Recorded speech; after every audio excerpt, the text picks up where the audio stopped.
Welcome, everyone. My name is Shante Wright, and I would like to welcome everyone to The Bridge. T-LIMS is presenting it. This is our initial kickoff. You can tune in from 4 to 5, and we have a call-in number for those that like to voice their opinion. That number is 240-719-2560. I would like to introduce our distinguished panel on the bridge. To my right, I have Twyla Cawthon. I have Francis Adams. And to my left, I have Teresa Hamilton. Just to give you a little background about myself, and Francis here, I'll let you know what the bridge is about, and we'll clue you guys in as to what we are about and what we stand for. Just a little bit of history about myself, and I'll be brief. We are concerned citizens, and we decided to put our minds together to reach out to you so your voices can be heard and to reconnect us and to bring some unity amongst us, not just here in the United States, but worldwide. I don't have a title, so that makes my part a little bit easier. I'm just a concerned citizen, and we need you out there to put your brick in this foundation, so be a part of that. Right now, I'd like to introduce you to Francis Adams. And Francis, you could tell the audience a little bit about the bridge. Right, thanks, Sean. So the idea of the bridge for some of us is that I came to the United States about 8 years ago, and I was rather surprised at how little Americans know of Africa. Mm-hmm. I'm originally from Ghana, mm-hmm. and before I came here, I thought, well, I mean, especially the black people would know about that, tiny things about our culture, and but I was very surprised to find out that they know almost nothing about Africa. But I mean, growing up in Ghana, every young man's dream was to, one day come to America and hang out here, and because we grew up with black music, mm-hmm. we grew up with the black culture, mm-hmm. and so I was very surprised that, there's no link, I don't, absolutely, I don't, even especially when you begin, the Americans, pick up your accent, they say, oh, this guy must be African, but it ends there, and I realized that the information that is supposed to come, the truth about Africa, hasn't really happened. There's two different images of how we perceive you guys, yes. and how you guys perceive us, exactly. as well. Yeah. Exactly. So the idea behind the bridge is to inform, and connect, try and connect at least some aspects of our culture, our tradition, our values, the things that make us who we are, who we truly are. Yes, with not just the black people in America, but America in general, because America really is a melting yes. pot of all cultures, yes. But it's important for us to just find the truth that we don't live up in trees. We don't have elephants running about the place and people in tattered clothes all over the place. We have cities. We have amazing buildings. We have rich people. We have poor people. We have great music, amazing, traditions, and all kinds of things that I think would be helpful if we got the chance to, share that information with you. And I encourage people to visit Africa. And when I say Africa, I don't mean just South Africa where you go and see the wildlife, but West Africa, Ghana, Nigeria, Cote d'Ivoire, because really you will see people who look just like black people, people you can connect with. And we have such rich culture and traditions. With that said, I'm going to hand you over to my cousin, That's right. Tala, who knows more about these things. My name is Twyla. Okay, I'll get this out the way. I do have a title. Don't call me by that title because I am Twyla. The title is just a piece of paper that I sat in the classroom for. I have a PhD in rabbinic studies. I am a scholar of more Old Testament and Hebrew biblical studies. I have undergraduate and master's degrees in education, specifically special education, physics, applied behavioral science, mass communications and journalism, broadcasting. So I have a diverse, very diverse background. My background academically is just as diverse as my cultural background. My family are Cherokee and Blackfeet, and I have, shout out to my uncle Guillermo Quinones in Chihuahua, Mexico. So I was raised up to know all parts of my ethnic background, which makes me kind of special in some regard because I have a connection in that regard, in that. But I don't know a whole lot about my Africanness. You see, I know about being a Black American. I formerly taught school, and I'm also a former military person in the Marine Corps and a former law enforcement officer. So I have and worked in radio. So I have a real diverse background altogether. Perspectives. I know what's not being taught in school. And before I go any further, we need you to hit the subscribe button. We need you to follow us on Instagram. We need to follow us on Facebook. We need to follow us on Twitter. We need to follow Vox Wave. So subscribe. So every time that we come on air, you'll be able to get the notices from that. We need your input. Thank you, because I forgot to mention all that. Like I said, this is the initial show to kick off, and this is why we gather together this dynamic panel. You know something? Each one reach one, teach one, and we all work in unison. I'm sorry, I didn't read it, but I wanted to throw that in, so you know what I mean? No, honestly, so that part I'm uncomfortable we need you know what I mean? Like, we need all each other. We all work hand in hand. You know what I mean? To get this agenda across, to get our identity. To know who you are, you know what I mean? So if you know who you are, you know, you could have a road, an avenue to know where you're going. Amen. So I'm sorry, but no, go ahead. continue. I just...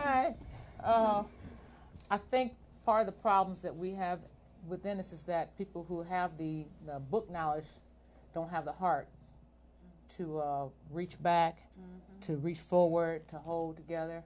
And it's not matter that you need the book part in order to progress, because I know that I look at my ancestors, and many of my elders didn't go beyond 8th grade education, and they were able to do things that I have yet to do. The bridge for me means a connection unilaterally, this way and this way and this way. We are so immersed with European culture because that's what we're taught in schools. Right. You're taught about Christopher Columbus, who never got here. You're taught about Abraham Lincoln, who didn't want to free the slaves and let them be free. There's a lot of falsehoods in American history. You know what I mean?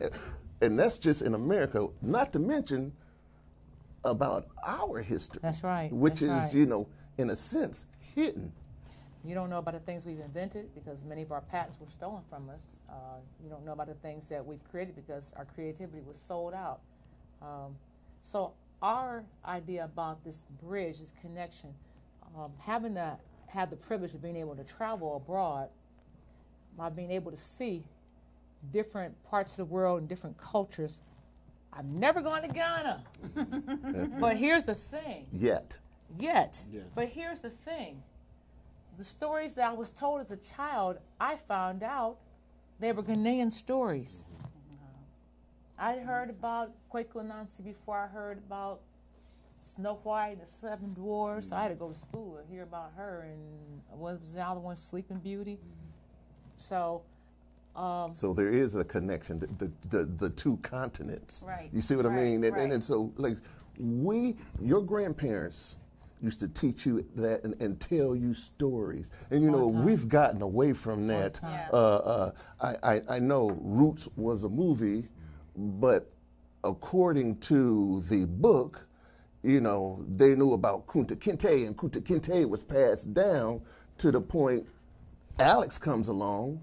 That's because of oral tradition, and we've lost that too. Absolutely. I'll say this now, and I'll let Pastor Teresa. I'm going to say a real quick thing about when you said roots. Serving in the Marine Corps with a young lady. Her name was Doris. I won't give you her last name. We were overseas, and she had an opportunity to watch the show Roots. And after she saw that show, she cried like a baby.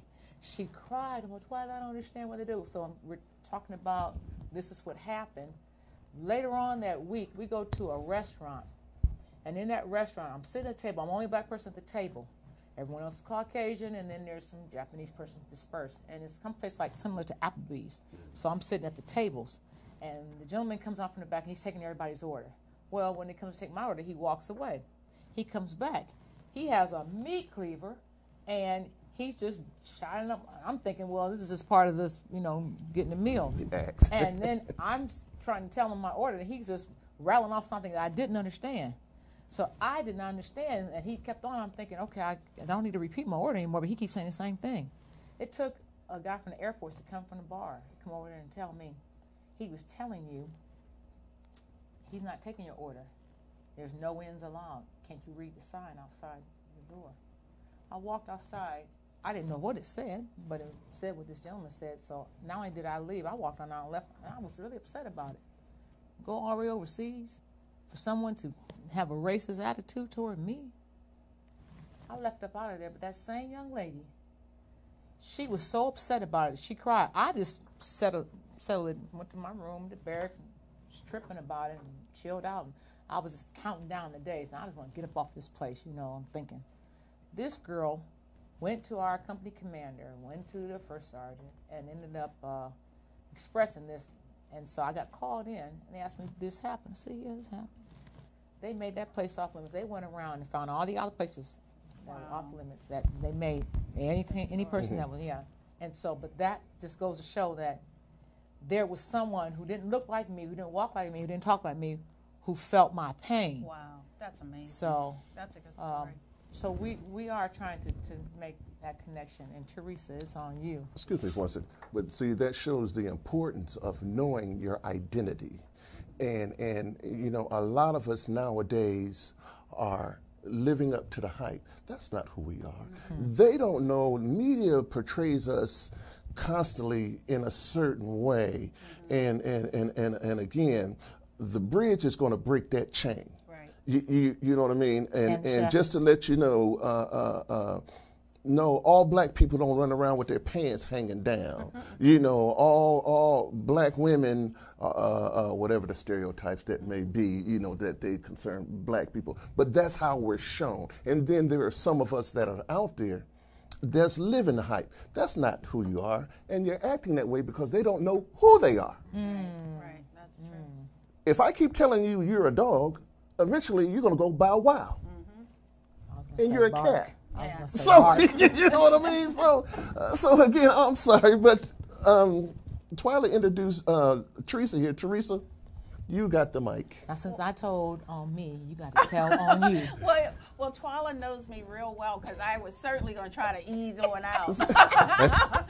But anyway, I just wanted her to mention some of our credentials because we have lived life. And not only have we lived life, but we've been educated all over the world, in the case of you two especially, and also Sean. And we're not just talking, but we've seen some things going on in our lifetimes. And that's why we're all together here.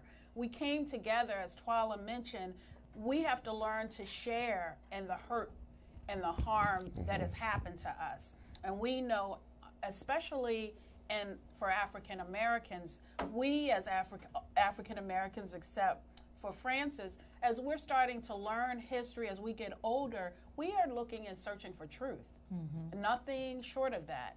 And as Sean mentioned so eloquently, we always have the media sending out a message, and most of the time, when I watch television, those messages are not It don't not my represent life. you. They don't represent me. Yeah. And so I was fortunate as a child. I think at the age of about 12 years old, my mom had the fortune to go to Africa, especially it was Liberia. And so when she went to Africa, I, having watched TV as a kid, is looking for, as Frances mentioned, people in the trees. And she came back with wonderful stories of Africa, about how people are living with in palaces and beautiful water and all of that.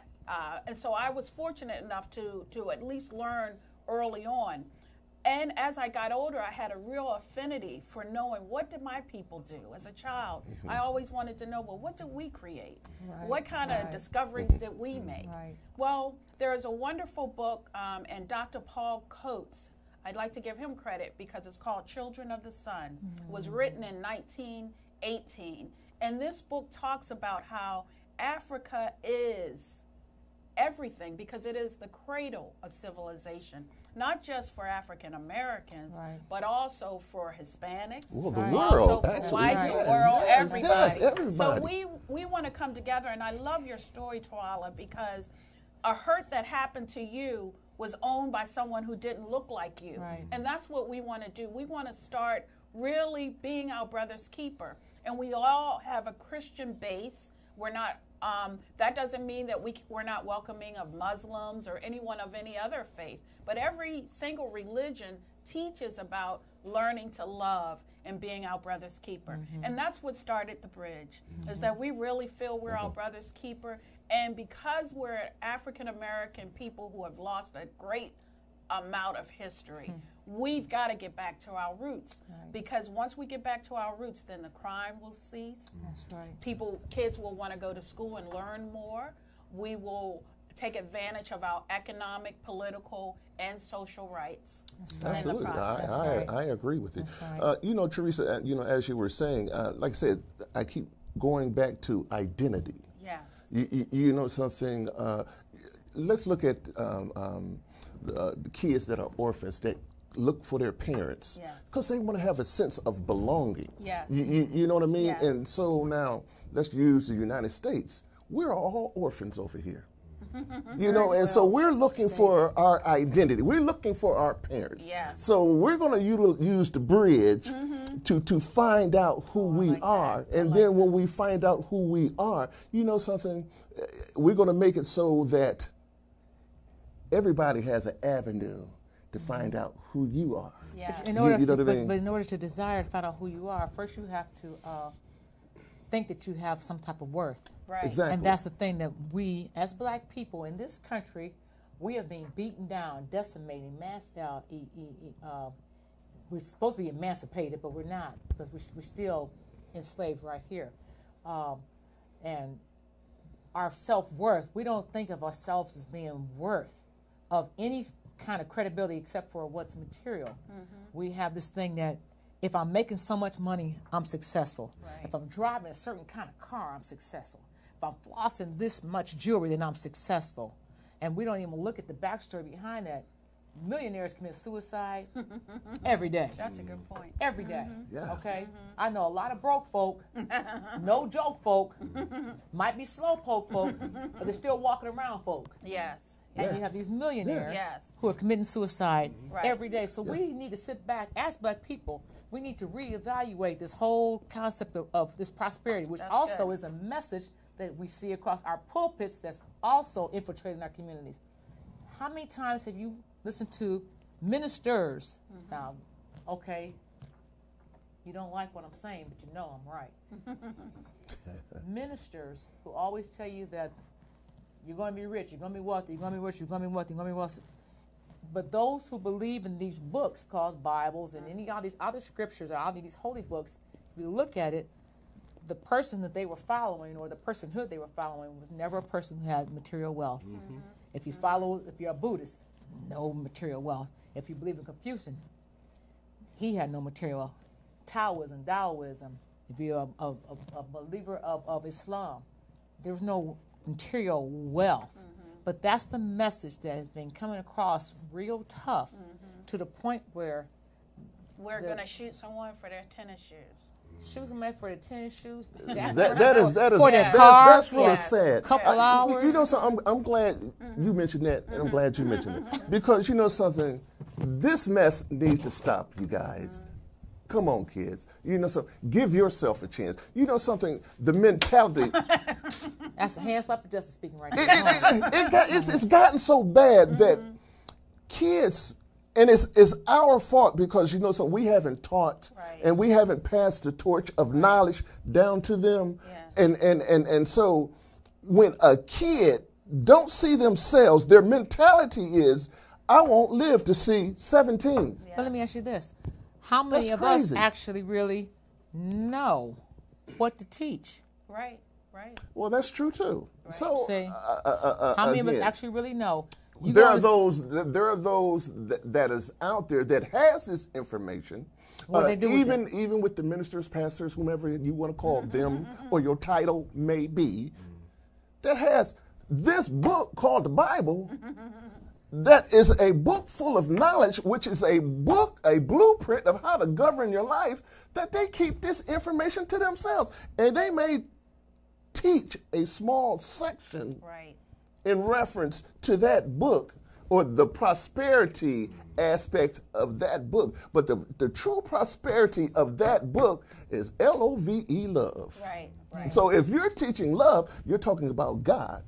But see, again, no, let me pay your tithes in the building fund, and God will prosper you, and you know what I mean? And so you can drive a big car like me. Really? You know what I mean? Well, but for us as blacks, I'll say this. I go over to in Cairo the other year, in Hurghada and southern Egypt. And some of the gentlemen I spoke to were talking about, well, you know, first of all, they don't know I'm American when they talk to me. Like I said, they always think I'm Eritrean. And because speaking that dialect of Arabic, which is not the same Arabic that's spoken in Iran and Iraq at all, it's a different dialect, I kind of move around and segue through, you know, easily. But what they said to me, which I thought was interesting, I said this to you when I came back, was that they said, you all teach your children to go to college and get jobs and work for somebody. We teach our children to work for themselves. Right.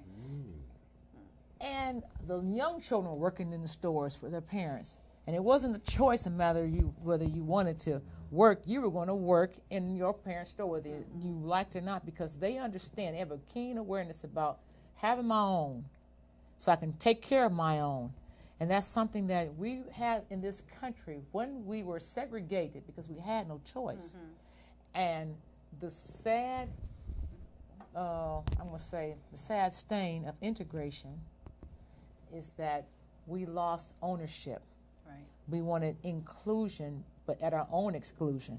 Right. We excluded our own. You didn't go to the black banker anymore. You didn't go to the black doctor anymore. You didn't go to the black lawyer anymore. And there's enough money for all of them to thrive.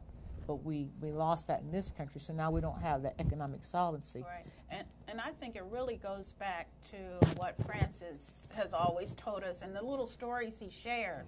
And I think, Francis, if you want to talk about the story about the mother, because when we really know our African history, and the blessing for me is that Francis and myself and all, we work for Imagination Press, which is a company, but the good news about that is we get an opportunity to really write books.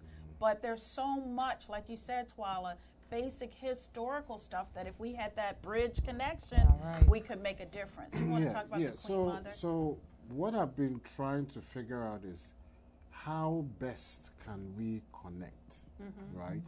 Whether, obviously the first thing that comes to mind is I wish every American will get a chance to visit Ghana, you know, and you know, visit the slave castles and just enjoy the food. It's about time for us to go on break. So I think, as a matter of fact, we're going to go into break, and we're going to continue this after we come back from break. Okay. Don't leave. Business owners looking for a place to advertise your business and promote your products and services? VoxWave is the right place. We have over 10,000 views a day and 70,000 listeners a month. For more information, contact Reg Gaskins at 240-832-4455.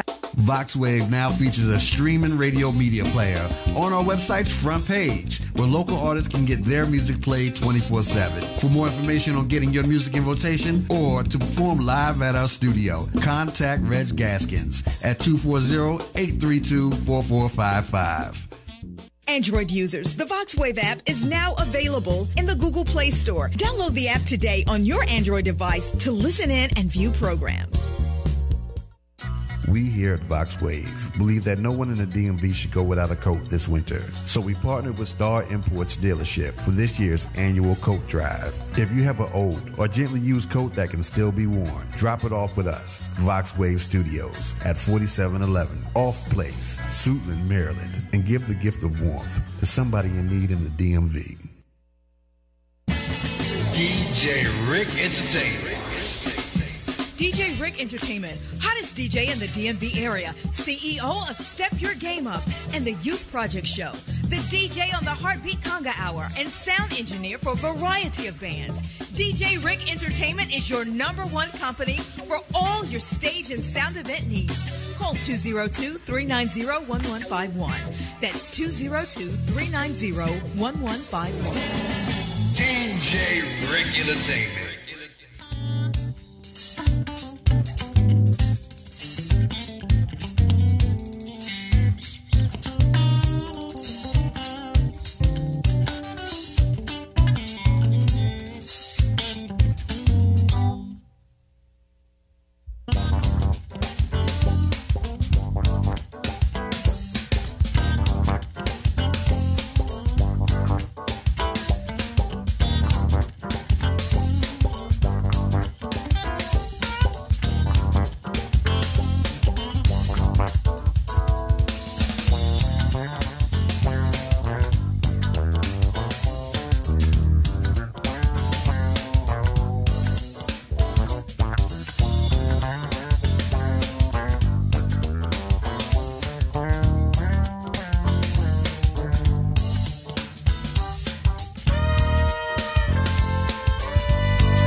Welcome back to the bridge. Before we left, what was I talking about? You were going to tell, share a story. The Queen Mother. Well, I mean, there are too many stories to talk about. But I think my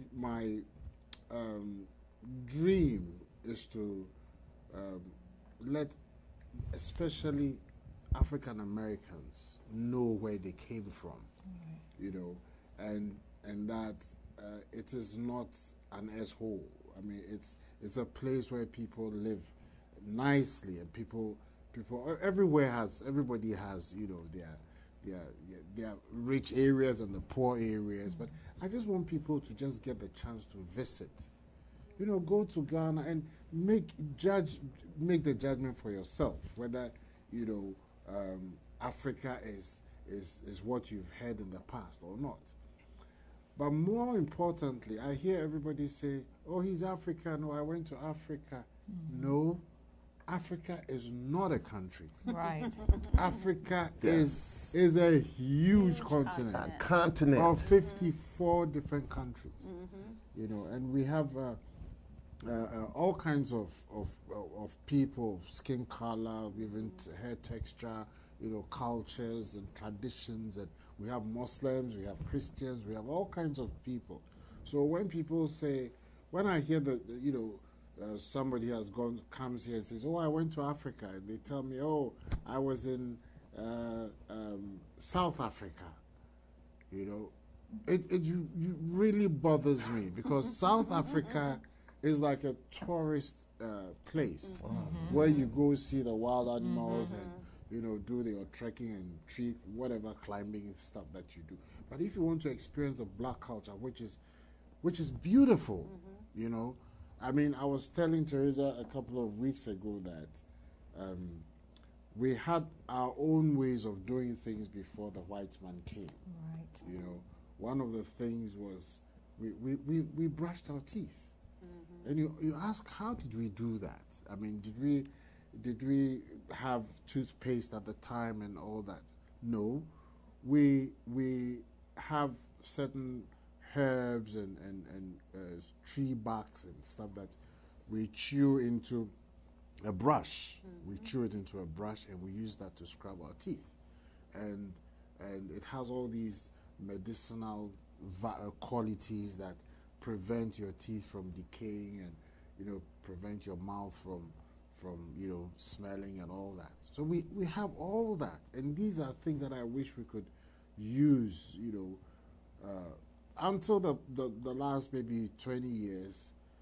Growing up in Ghana, you were expected to not just brush your teeth with a regular toothpaste and toothbrush, but you had to do either the chewing stick or the chewing sponge, because it makes your mouth feel cleaner and it gives your teeth longer life, So we didn't even have issues of tooth decay and all those things that are associated.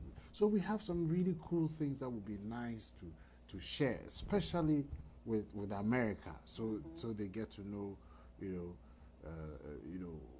what Africa really is, So I think I'm done. I'm going to. Hold on. Before we move on, for instance, like you were saying, like you were saying, Twyla, we were talking about inclusion. When we weren't included, guess what we did? We started our own stuff.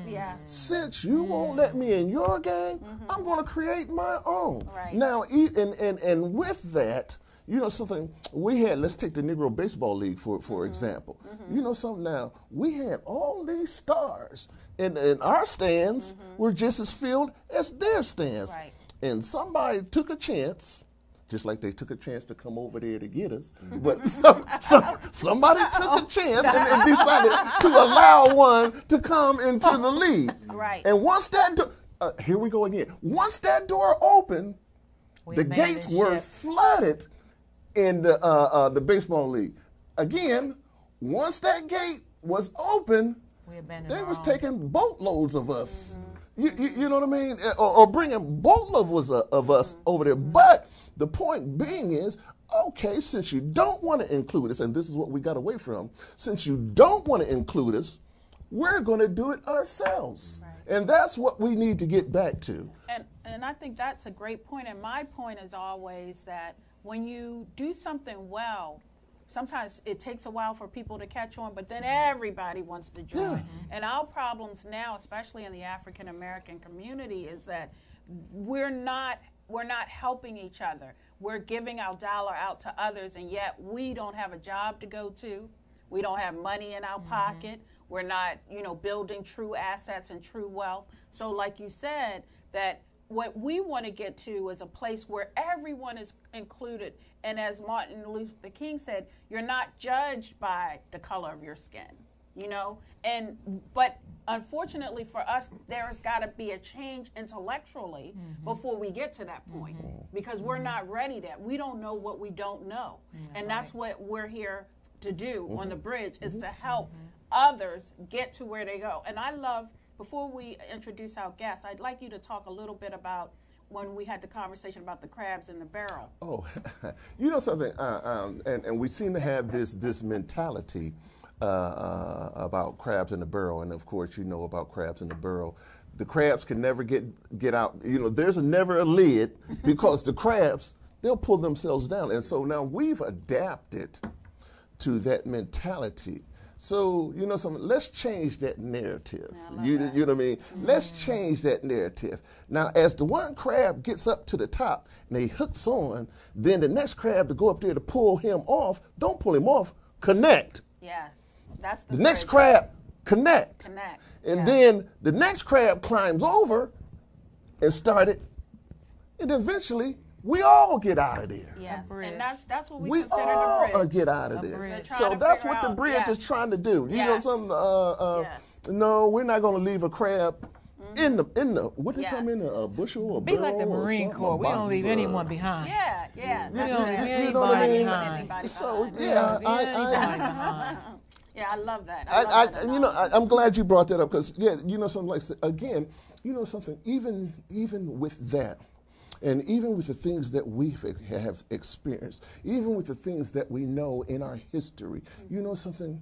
We can take those things and use them so we can become more efficient in the things that we do. Yes.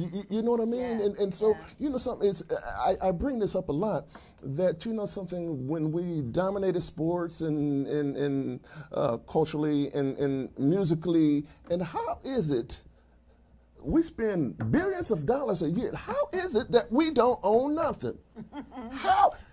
Well, it goes Go to, ahead, panel. Anybody want to answer that question? Well, before we do that, because it goes to I'm Damien. sorry. Oh, Yeah, because he has an answer. Well, Yes, okay. He got the answer. Yeah, here's the answer. Damien Right, got right. the Well, Very before good. we get started, I know you were like, wow, you guys, you know, at first there were 4 of you and now there's 5, but Damien is here and he works with us.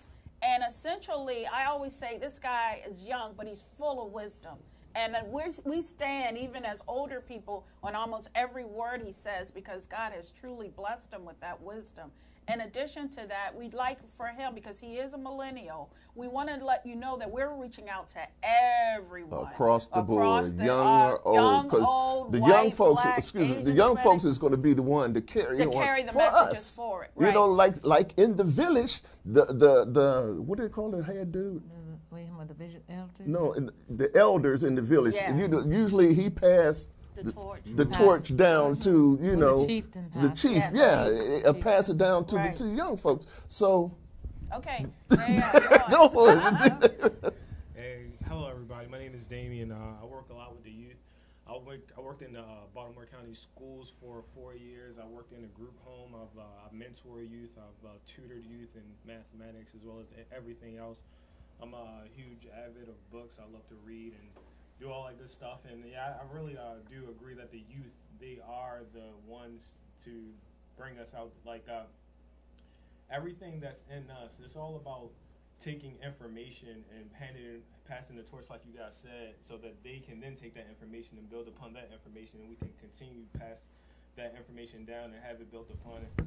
And just looking as a teacher, just looking at where we come from, I see like a lot of our youth, they don't have people to coach them. They don't have a lot of mentor. I was just talking to a gentleman. I was saying the black man has been brought into the United States as a commodity, and we're continually being used as a commodity. And if we don't do something about it ourselves, we're going to be continued. Absolutely, That's right. absolutely. That's right. So we were talking, and as I was telling him, I was saying we need to do something. He was telling me that how he works with our young men to bridge. Very good. And yeah, so like that's what I love, and to really be honest, a lot of things really boil down to money. And I was like, if you don't have the knowledge, if you don't have financial literacy, you make yourself a slave. That's because right. money.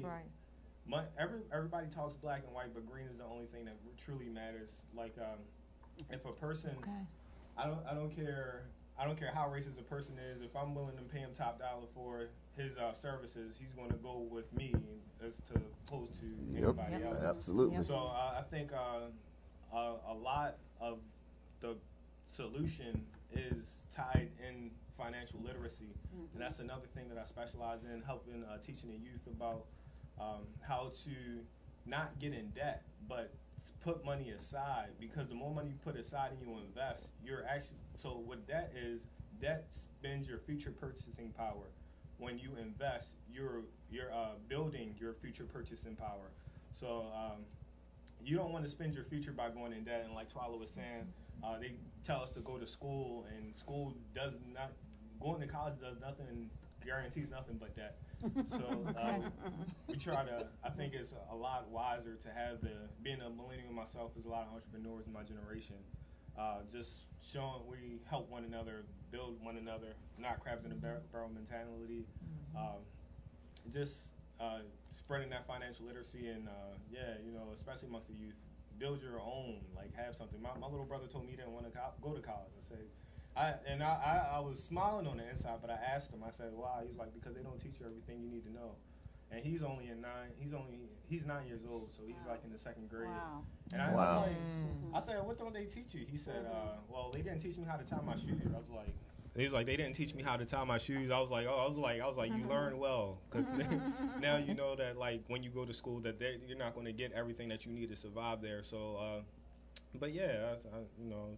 I have a question for you. Yes. And this speaks to one of our future guests, which is going to be Dr. Claude Anderson from Harvest Institute, right in Washington, D.C. Yay, yay, yay. Yay, yay, yay. Clyde. Round of applause. Oh, that's why you got them things. That's not just for that. But Dr. Claude has written some phenomenal books, and one of them is Powernomics. If you've never read that, you need to read it. And the one thing that Dr. Claude was talking about was that we as black people need to have economic solvency, and it's not about going to college and going for 4 years for college and getting in debt, but about purchasing from our own and building our own neighborhoods back into communities. Yeah. So using that idea and knowing that and seeing where we've gone, how would you as a millennial say would be the first step that you would take in order to bring us back? Because we know that the Social Security system is going bankrupt. You see your wonderful president who's still getting paid and your congressional members who are still getting paid. You all need to check that too. They furloughed over 800,000 American workers. And that not only affects those households, but that affects all the businesses and the stores and everything. The federal government everything. is the number one That's right. employer. The entire country's economics. And we're going to feel that for a long time coming. So as a young millennial, and those are, I don't know what you call yourselves, X, Y, Z, A, B, C. I don't know. There's all these different alphabets. Yeah. What would you say, or what is that you're doing that's different than, say, for someone, heck, in our children's generation, our 30-year-old children's generation? Well, I think, there's a wonderful website. It's called Spendify, and it's pretty much database full of black businesses, and to patronize those businesses would be one way, but say that again. Spendify.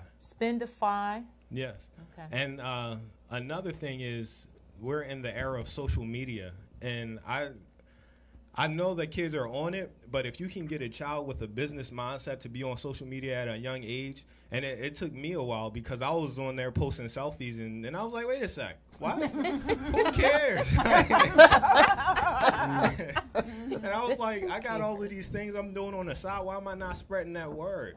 And I feel like social media is a powerful tool. Like if you can get your kids to be business minded when it comes to social media, then you can then they'll start building businesses in high school. They'll be spreading the word in high school. And I had a young man I was working with. He was like, I want to be a rapper, and I don't like squashing on people doing like, don't do that. I was like, okay, if you want to rap, everything has a price in which you got to pay, and if you're willing to pay the price, then who am I to tell you not to do it? So I told him the price. I was like, it's fine if you want to rap, but what you need to do is you need to like be writing songs. You need to keep putting stuff out, and then you need to blast it on your social media and get connected with a whole bunch of people so that they know who you are. You need to get your name out there. So if you're willing to pay the price, then go for it. And I feel like a lot of our kids are doing things that are creative. If we then put it on social media and we blow them up, then we can pretty much create a business out of the things that they do in their spare time. So what you're saying is that the same thing that Dr. Boyce Watkins from the Black Business School, Dr. Boyce, you hear us, homeboy, Louisville, Kentucky, 502. I know you're hanging out in Chicago, but yeah, we're coming. I'm gonna hit you back. We need your voice here, talking to our yeah, okay, now. But hold up, before you get started. Go ahead. Just like you were saying, there's a young man in Ghana, that started, his social media similar to Google. Is equivalent to Google. This cat is still in high school. I think he's 17. Yep, 17, and we did reach out to see the difference one person, a kid, can make. But we're waiting to hear back from his people too, because we did. Okay, yeah. Oh, really? Yes, sir. Oh, We reaching out, man. So, Dr. Boyce, the one thing that he constantly speaks because he also is a student of Dr. Claude about entrepreneurship. So what I'm hearing from you and what our audience is hearing from you is that entrepreneurship is really the dynamic that we need to learn about. We need to learn about running our own businesses, getting a product, and then marketing our product, because marketing is one thing, but owning our product. Because a lot of times we'll market a product, but we don't own the product. So what I hear what you're saying is that you need to know all the little aspects, the ins and outs of entrepreneurship before. VoxWave.com. Subscribe. Hit that button right down there, whichever way it goes on your screen. VoxWave.com. VoxWave.com. Subscribe. We need you. And you're wondering why I got the mirror, so you know it is not at me because I'm already in it. But we need you.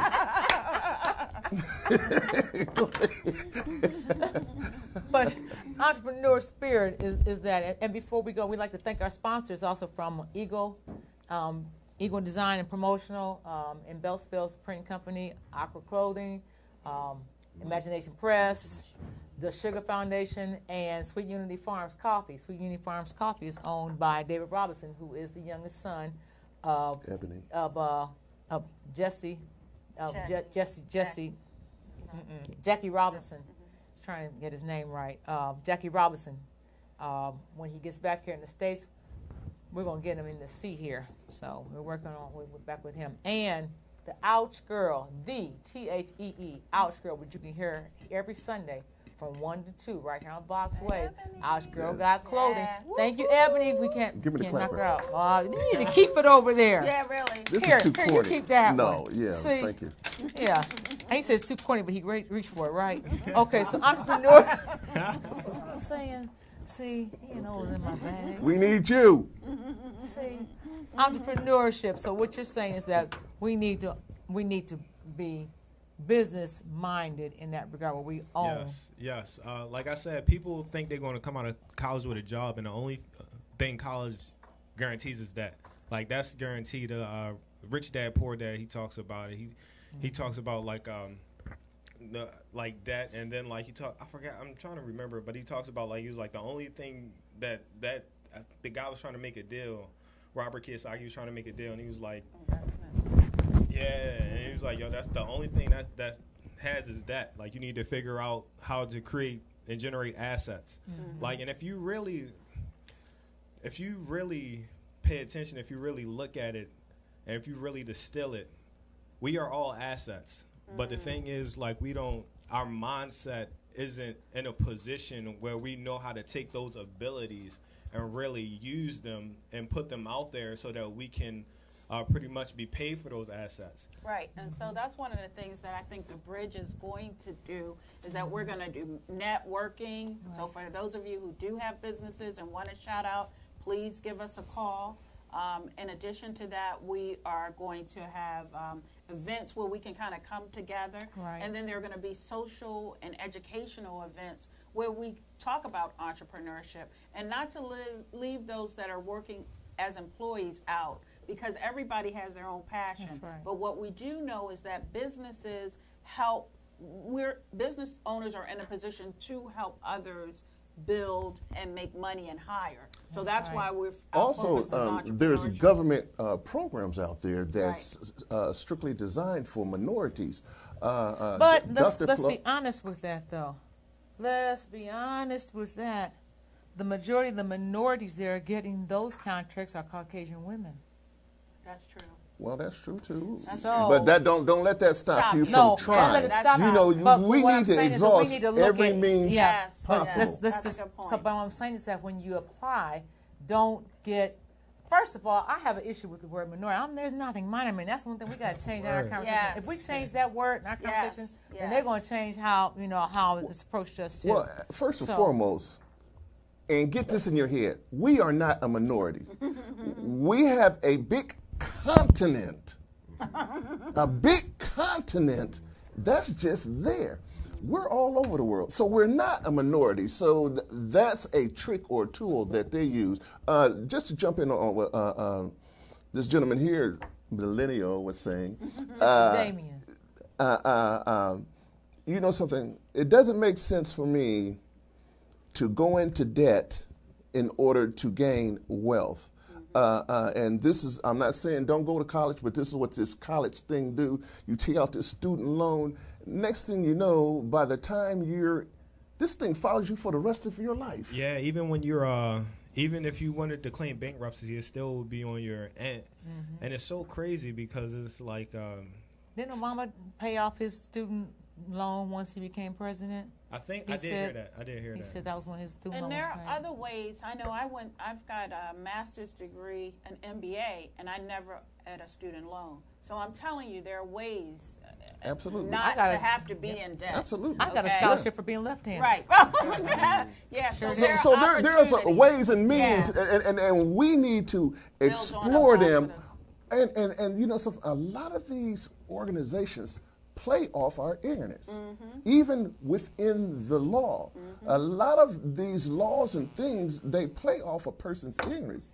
You know, and we fall victim because lack of knowledge of. My people perish for the lack of knowledge. Right. Exactly. That's why that's why the bridge will now be that's having scripture. Kivas. Yeah. That ain't me. That's scripture. So take heed. It ain't in there for nothing. You know what I mean? Right. So it has some validity, and so we need to get that in us. And we need to take a page from, I'm a big believer in looking at history and looking at people. And I know a lot of people have a lot of negative things to say about the Jews. However, there are some things that they've gotten right. And we need to look at some of those things that they've done that are right and take heed and listen and build. And one of them is education. Education is critical. Whether you go to college or not, you should have a book, you should be reading, you should be sitting your grandmama down, your older aunt, learning, gleaning information. Because what we know, there's a wonderful book written by a black author. His name is Thomas Sowell. It's called Ethnic America. And the reason why he said that blacks could not get ahead is because they're a young group of people.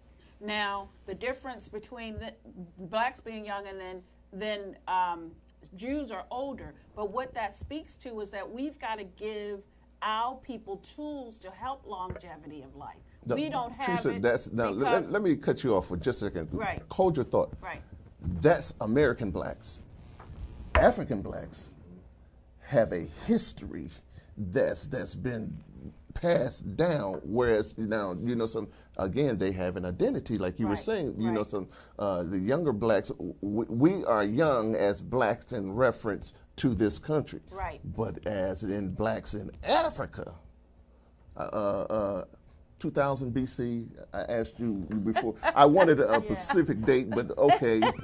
You know, so again, they had a knowledge of self, whereas over here in America, we're still young. Right. But this goes to Teresa's point about the types of cultural events that we'll be having. Right. We'll be having a thing called Kiva, K-I-V-A, where we're going to bring people in. We're going to Yes. So we're going to have topics we're going to talk about, we're going to discuss, and we're going to get some blueprints and actually some marching orders on how to execute these blueprints. Exactly. And then our reading club, which we want you all to join our reading club too, so we'll be able to talk about these things. We'll be reading together, and then after the book is done, then we got a way that you can actually handpick.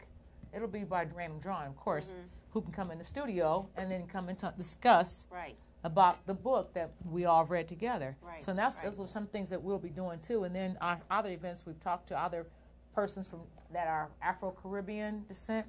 Come in here sometime in the studio, we're just going to be eating food. Listen to some good old calypso. Yes.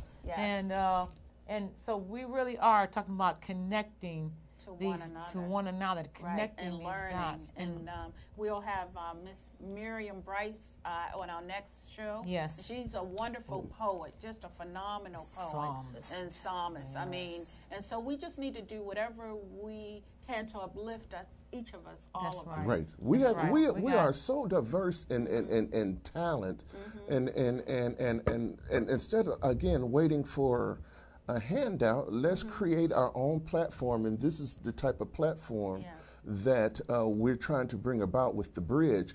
We want to just get you involved.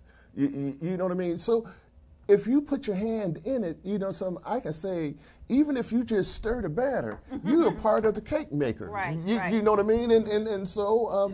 make sure they know, you all know, we're going to be here every Sunday. Yes. From 4 to 5. From 4 to 5. All the way live, 4 to Yes. 5. And then after, if That's you don't, VoxWave. That's .com.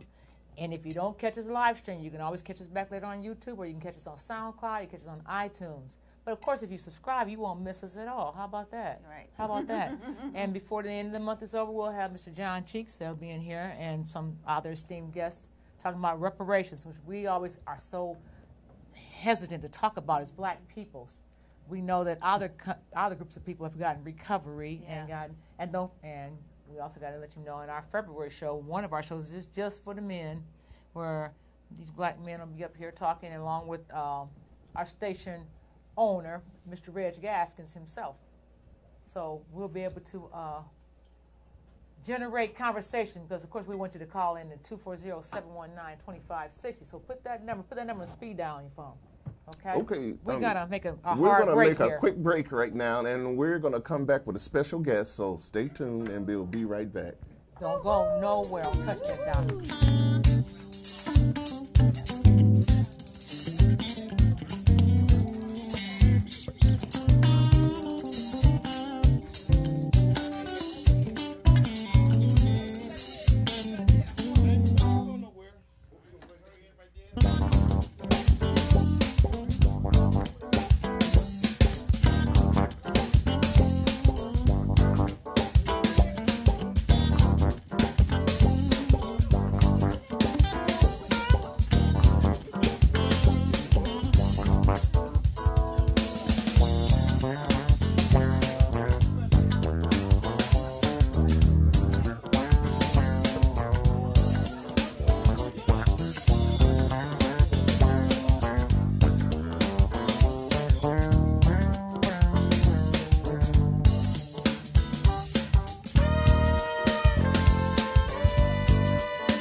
this year to Ghana.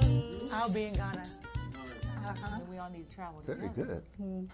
We might see you there because we're trying to plan a trip as a group. Yes, we are. So, well, we do have ourselves one more distinguished guest today, and the word evangelize means to spread the good news, spread the word. And not out of here, but evangelist Keisha Freeland. And her name, Freeland, think about free land. Free land. Amen. Welcome. Welcome to the VoxWave studio. Excuse me, we got to do it right. I gotta go around. See, I gotta work with them with it. They all go home. Madam, you got the floor. Well, hi. I am with some great people. The Breads. Actually, just met them, but you know, we don't just meet people. Everything is on God's divine, time clock. Absolutely. I myself am an evangelist. I am an international evangelist. I have been preaching the gospel for over 20-something years. I gave my life to the Lord at the age of 15. Wow. I'll be 42 in May. You know, most women is not going to just say their age, but God is good. Yeah, That's God right, is faithful. yeah. I have a ministry. It is a evangelistic outreach ministry, Keisha Freeland Ministries, but Love of Flame International is the nonprofit side of the ministry. A lot of times I'm invited to go into different cities and different states to do revival. But for me, a lot of times, you know, you're invited in. Of course, you're going to get an honorary. But I knew that my call was not just to receive, but to give. So what I do, I actually go into nations like Africa. I've gone to Africa 8 times. Nigeria has opened their doors up wide to me. So I go back and forth. I partner with pastors who have orphanages. I partner with pastors who have organizations with sex trafficking with young girls. And so what we do, we go and I bring a team of people. Sometimes I even now have a team of people on ground. But what God has been laying on my heart in the United States of America, you know, this is our home. Yes, it is. You know, and we thank God for missions, and I love what our brother was talking about. But I believe that God, right now, we're in a time period where God has set a divine Kairos time. Wow. It's an opportune time, economically, financially. And I believe that. I just wrote a book, and the book is called You Have Been Chosen for the Times, Awakening God's End Time Army. So you could have been in any dispensation. You could have been in any time. But the God of heaven has placed you here, and we are his voices. We are his hands. We are his feet. And I believe that God, I call it divine relationships and divine alignments. And what God is doing, he's divinely bringing us together to do what he's already done. You know? And so I believe right now that nothing's just happening. No such thing as coincidence. It's nothing just happening. That right now there's a clarion call. And that we are the Elijahs of our day. We are the John the Baptists of our day. We are preparing the way for, a lot of churches don't want to talk about it, but biblically you can see that we're in the last days. Yes, we are. A child can see that something is taking place geographically. Internationally, that there's not only just that Jesus is coming, but there is something that has to happen of restoration. That God promised that till all these things are restored, then I can come. So there are some injustices that has happened amongst our people, amongst different people groups, that God is the God of justice, and God is going to use us to be voices, to be speakers for those who cannot speak. And I believe that's the hour we're in. So I'm excited, even being here partnering with you all and the bridge. Every time I see the bridge, I say the bridge. God always tells me when I'm preaching that we are bridges. Yes, right. You know, bridging nations, bridging generations. Because I told the older people, listen, you're not old. God is renewing your youth. Because listen, Joshua did not go over in the promised land. Caleb went with him. That's right. That's right. So it is even generations being, you know, brought together to do what is about to take place, and it is not changing. Everything has changed. It's not that it's changing. Everything has changed. And that is so powerful, because what has gotten us here today is just plain old faith. Amen. It's just plain old faith. And that's what the bridge is about. We need to start to believe in ourselves more. We need to link arms with one another. And we need to make God and Christ the center. If we do that, everything will turn out the way it's supposed to. And we just welcome you, and we foresee a wonderful ministry to even grow even bigger than where you are. Amen. I receive And that. we are just so happy that you came with us, came here today with us to share. I'm excited. And then I wanted you to talk about a little bit about how you were inspired. What inspired you at 15? My mother was my inspiration. We didn't grow up in the church. I'm not a PK kid. Actually, my auntie and my mom, my auntie got born again, and she came home and she was telling us about, change the music, and we're like, change what music? And she's telling us, that by her encounter and her experience, she began to take us to church, and my mom ended up getting born again, and myself, I am the only girl from 3. I have 2 older brothers, but I'm the baby, and I'm the only girl. And I was home, so mommy became born again. I have a choice. I was 15 years old. She's like, as me in my house, we want to serve the Lord. And growing up in an urban community, that was odd. But I tell people, for me, I felt like a Paul and Saul experience on the road of Damascus, that God knew that for me, I wasn't tainted with religion. I wasn't forced into church. I literally was chosen from my mother's womb to carry the gospel. I love it. So no one can say, well, I made her great or I called her, but it was an encounter that I encountered, and that I would be able to spread this gospel wherever he was sending me, and he said he was sending me to the nations. Let me share this with you. As you said, as Saul, who became Paul, was on the road, God knew what road he was on. Yes. And thus, he knows what road each and every one of us is on. Amen. And each road, although we come from different roads, we're coming to the same point. Yes. We are. We are. That's it. And thus. That's it. And that's what brings us together. Exactly. Yes. At this given point in time, such a time. We thought, I'm looking at my watch like we have, something. We have to go here. We have to go here. You have to do this. You have to do that. You have to do things. Everybody has things to do. But God's time said, nope. I want them all here at this time. Disappointed time. For this purpose. Yes. Amen. For his edification. Hallelujah. Thank you, Jesus. Yes. But anyway, come on. Anyway, you know what I mean? Yes, So this is God's design. Come on. This is God's design. And because, some time is running short. And I use this, and I'm going to share this with you. The mansions are already built. Amen. God is filling his mansions with personnel. Come on. You know what I mean? Amen. So he's doing this right now. And thus, this is why the bridge has a spiritual foundation. Yeah. We might not have said or thank God enough, but we are giving him thanks. Yeah. But he is the foundation for the existence of the bridge, to put us together, to bring his people back together. Yes. You know what I mean? So again, he's working. He's working. Yeah. You know what I mean? So I just wanted to share that. And it's almost time for us to get on out of here, but we thank everyone that was here today. Tune back in next week. Thank you all. Please come in next week. Next week Yes. is our first show, our regular first dynamic show, every Sunday from 4 to 5, all the way live. Yes. VoxWave.com, baby, VoxWave.com. And a shout out to Reggie. We want to shout. Oh, I got you. I got Reggie and Ron.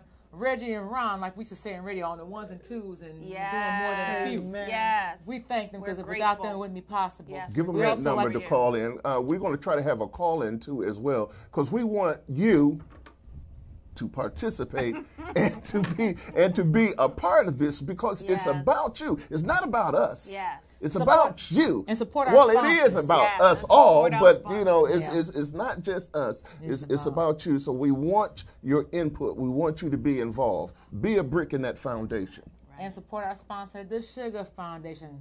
Book called I Got the Sugar, But the Sugar Don't Got Me by Deanna Rice. Read it. It's a good read. It's on Amazon.com. But we'll be talking to her, too, and her the sugar, because it's about diabetes. So we want you to support all of our sponsors. And if you're interested in being a subscriber to VoxWave.com, please do. Please do subscribe. Music going on 24/7. You got young artists that got music need to come out. Come right here. Got a thought or idea? Yes. Come right here. Yes. This, if we own this, we need to support this. Yes. Until next week, everybody got anything else they want to say? Thank everybody. I want to thank my panelists. And okay. I want to thank Jesus. Hit the subscribe button. Hit the subscribe button. Hit the subscribe button. Subscribe. And we'll catch you same place, same dial, next time out. 2 and 2. Ron, take us home.